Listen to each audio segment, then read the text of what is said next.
On July 27, 1949, a 6-mile-long train tunnel collapsed about 15 miles outside of Bucharest, Romania, that trapped 6 people inside. Sadly, no one survived. A decade later, they managed to dig out the remains and a diary was found. What was in that diary will make your blood run cold.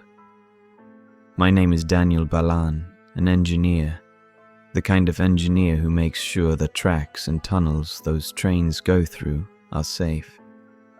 We were tasked to check out an old train tunnel near Bucharest.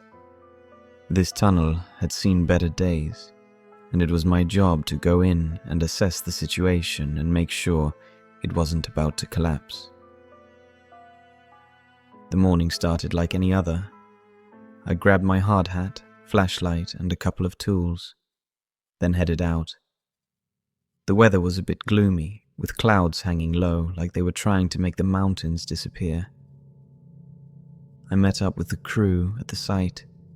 We had a quick chat, double-checked our gear, and made our way to the tunnel entrance. It loomed ahead, this big, dark mouth ready to swallow us whole. Kind of dramatic, I know, but that's how it felt, especially with the history of the place. This tunnel wasn't just old, it was practically historic. Built in the late 1800s, it was a marvel of its time, cutting through the mountain to connect 2 sides that were otherwise cut off by the rugged terrain. It made life a lot easier for everyone, especially for businesses moving goods back and forth. But, standing at the entrance, I couldn't help but think about all the stories attached to it. Stories about the workers who dug through the mountain, the accidents during construction, and the occasional tale of travelers seeing strange shadows in the tunnel's depths. Of course, I didn't believe in ghost stories, but in the dim light of morning, with the chill wind nipping at my neck, it was hard not to feel a little uneasy. We switched on our flashlights and stepped inside. The change in temperature was immediate, like walking into a cave. The air was cooler, damp, and had that musty smell of earth and mold. Our lights pierced the darkness, revealing the rough walls of the tunnel. It was solid, built to last, but time had left its marks. Cracks snaked along the walls, and in some places water dripped from the ceiling, forming shallow puddles on the uneven ground. As we moved deeper into the tunnel, the outside world began to fade away. The entrance shrank behind us, becoming nothing more than a distant speck of light.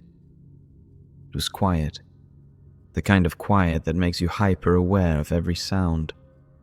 The crunch of our boots on gravel, the drip of water, the occasional rustle that was probably just a rat, but made you glance over your shoulder just the same. We were about halfway through when it happened. The rumble started low, a vibration under our feet that you could feel in your bones. Then a sound like thunder, loud and close, made us all stop in our tracks. Before we could even react, the world seemed to turn upside down. The ground shook, dust and small rocks began to fall from the ceiling, and the rumbling grew into a roar. Instinct took over. We turned and ran for the entrance, but it was too late. With a deafening crash, the section of the tunnel behind us collapsed, sending a cloud of dust and debris surging forward. We were trapped. The dust settled, leaving us in near total darkness, the beam of our flashlights now the only source of light.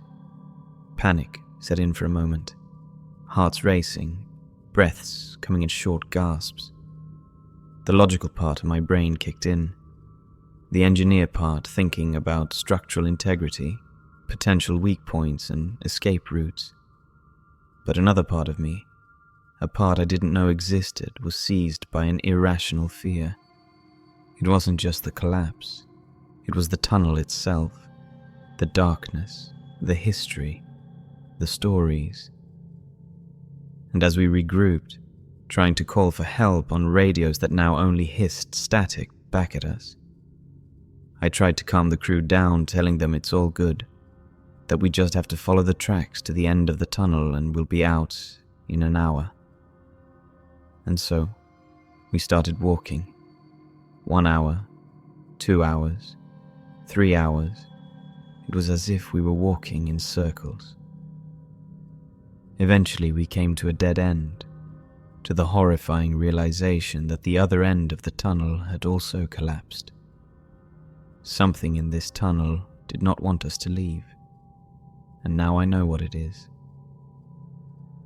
That was the beginning of our ordeal, the moment our routine inspection turned into a struggle for survival. As the hours stretched into days, the tunnel would reveal its secrets, ones hidden in the shadows and whispered in the silence. And I would come to realize that some places hold more than just the memories of the past.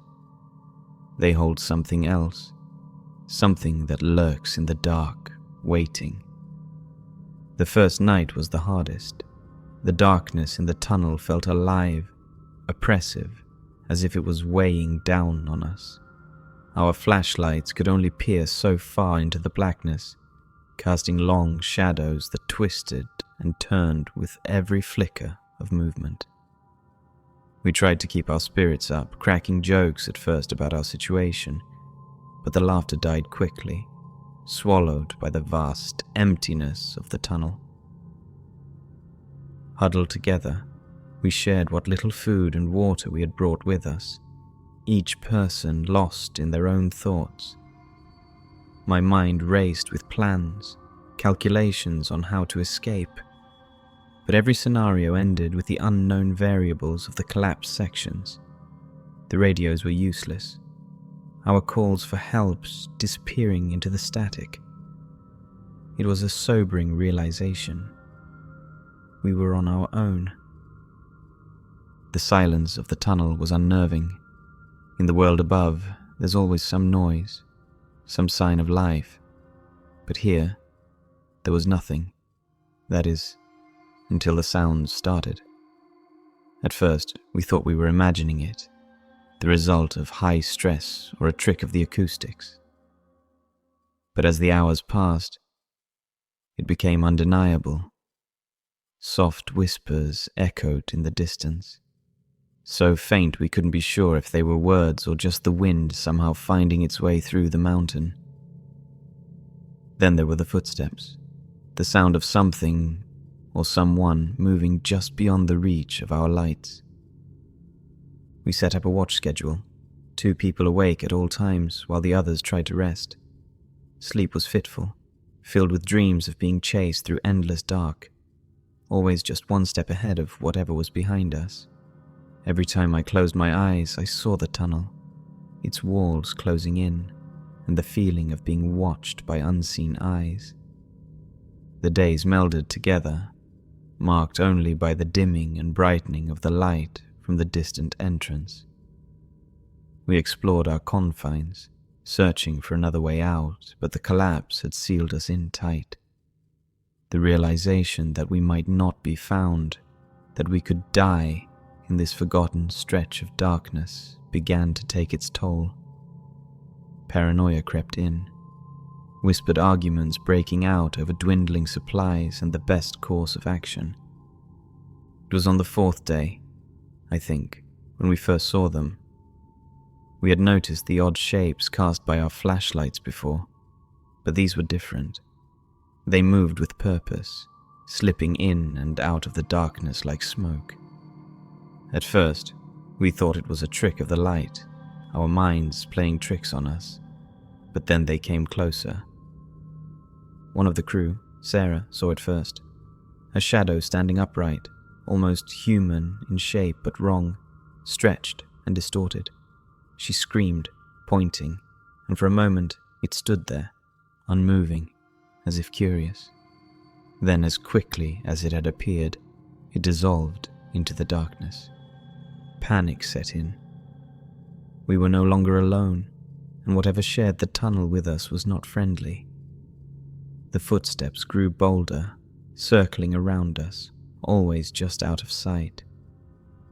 We fortified our camp as best we could, piling up debris to create barriers.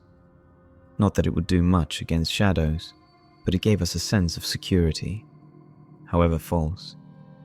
The watchers became more vigilant, every sound causing us to jump, our flashlights sweeping the darkness in search of the source. I don't know when I started to see the visions. Maybe it was the lack of food and water, the sleep deprivation, or maybe the tunnel itself was affecting us.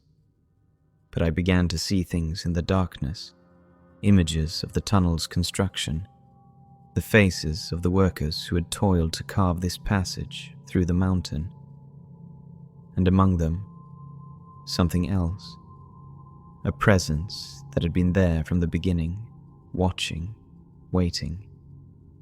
It was during one of my watches, the beam of my flashlight playing along the rough walls, that I saw it clearly for the first time. A figure, human in shape but impossibly thin, its eyes glowing faintly in the light.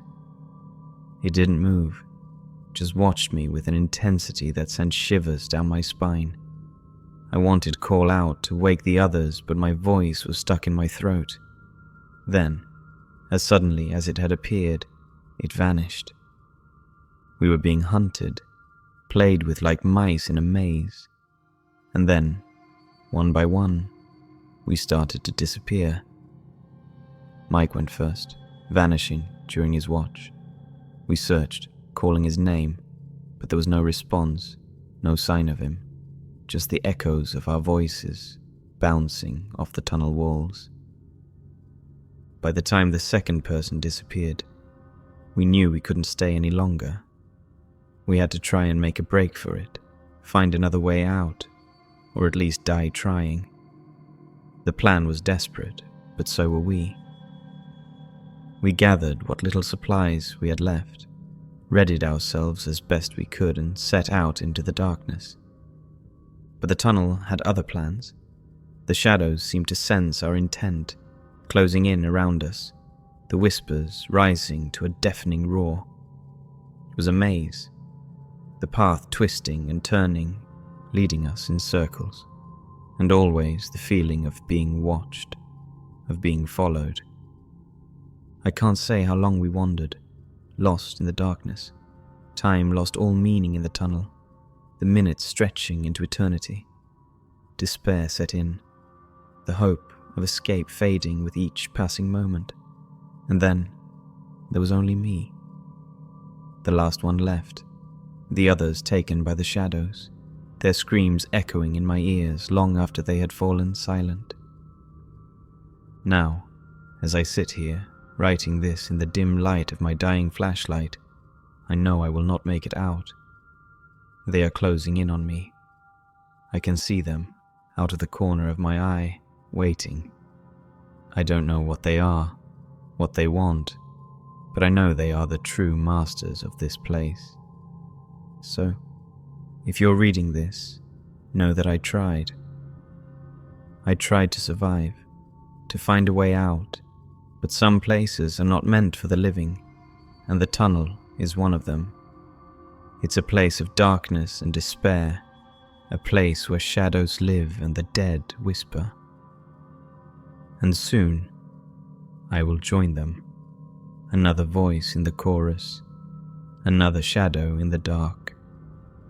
The end is near, I can feel it, but I'm not afraid, not anymore. Fear is a luxury I can no longer afford. There is only acceptance, a resignation to my fate. The tunnel has claimed me, as it has claimed so many before. And as the light fades and the shadows close in, I am ready. For more scary horror stories, feel free to leave a like and subscribe.